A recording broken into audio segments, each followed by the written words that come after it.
ஆண்டவராகிய இயேசு கிறிஸ்துவின் தூய நாமத்திற்கு மகிமை உண்டாவதாக. மத்தேயு எழுதிய சுவிசேஷம் 8ஆம் அதிகாரத்தில் உள்ள வசனங்களுக்கான விளக்க உரையை பல்வேறு தலைப்புகளில் நாம் சிந்திக்க இருக்கிறோம்.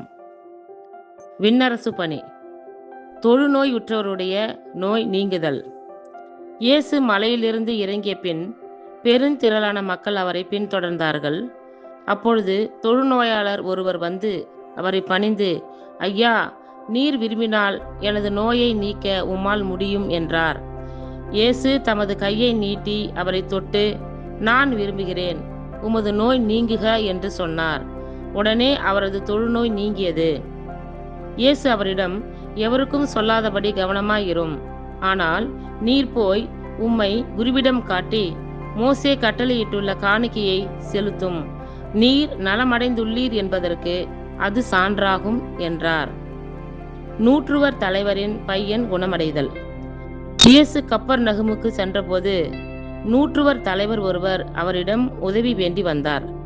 ஐயா, என் பையன் முடக்குவாதத்தால் மிகுந்த வேதனையுடன் வீட்டில் படுத்து கிடக்கிறான் என்றார். இயேசு அவரிடம், நான் வந்து அவனை குணமாக்குவேன் என்றார். நூற்றுவர் தலைவர் மறுமொழியாக, ஐயா, நீர் என் வீட்டிற்குள் வர நான் தகுதியற்றவன். ஆனால் ஒரு வார்த்தை மட்டும் சொல்லும், என் பையன் நலமடைவான். நானும் அதிகாரத்துக்கு உட்பட்டவன். என் அதிகாரத்துக்கு உட்பட்ட படை வீரரும் உள்ளனர். நான் அவர்களுள் ஒருவரிடம் செல்க என்றால் அவர் செல்கிறார், வேறு ஒருவரிடம் வருக என்றால் அவர் வருகிறார். என் பணியாளரை பார்த்து இதை செய்க என்றால் அவர் செய்கிறார் என்றார். இதை கேட்டு இயேசு வியந்து தம்மை பின்தொடர்ந்து வந்தவர்களை நோக்கி, உறுதியாக உங்களுக்கு சொல்லுகிறேன், இஸ்ரவேலர் யாரிடமும் இத்தகைய நம்பிக்கையை நான் கண்டதில்லை.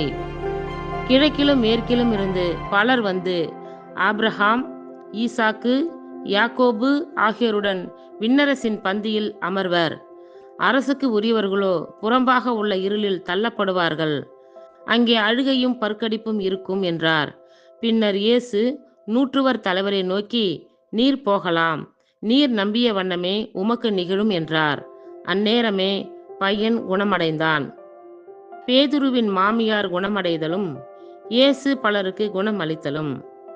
இயேசு பேதுருவின் வீட்டிற்குள் சென்றபோது பேதுருவின் மாமியார் காய்ச்சலாய் படுத்திருப்பதை கண்டார். இயேசு அவரது கையை தொட்டதும் காய்ச்சல் அவரை விட்டு நீங்கிற்று.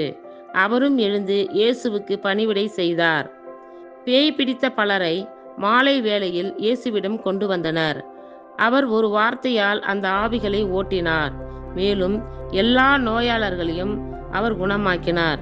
இவ்வாறு அவர் தம் பிணிகளை தாங்கிக் கொண்டார், நம் துன்பங்களை சுமந்து கொண்டார் என்று இறை வாக்கினர் ஏசாயா உரைத்தது நிறைவேறியது.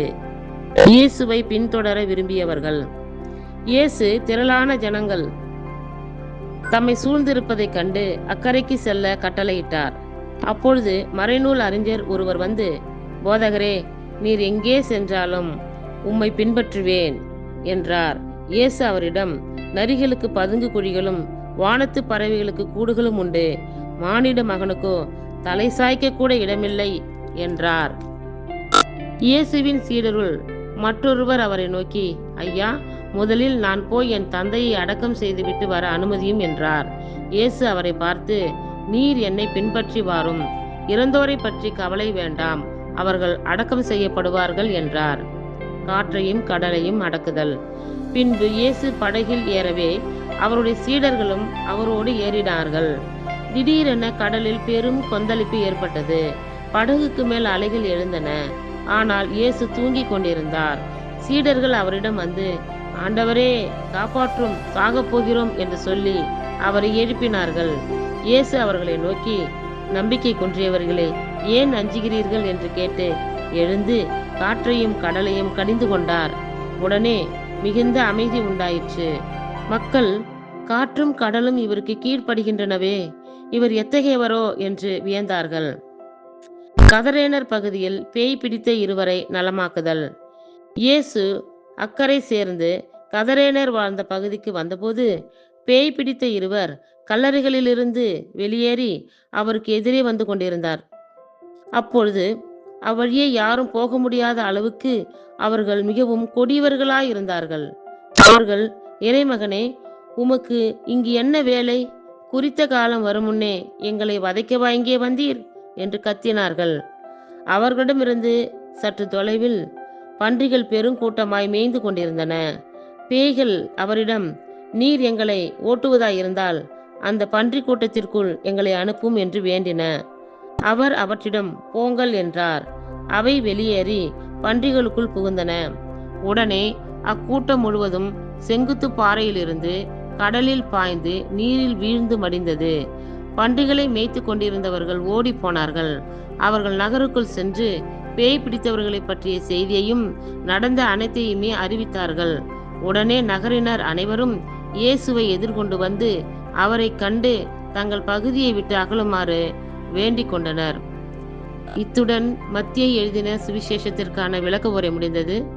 கர்த்தர் தாமே நம் எல்லோரும் ஆசீர்வதிப்பாராக. ஆமேன்.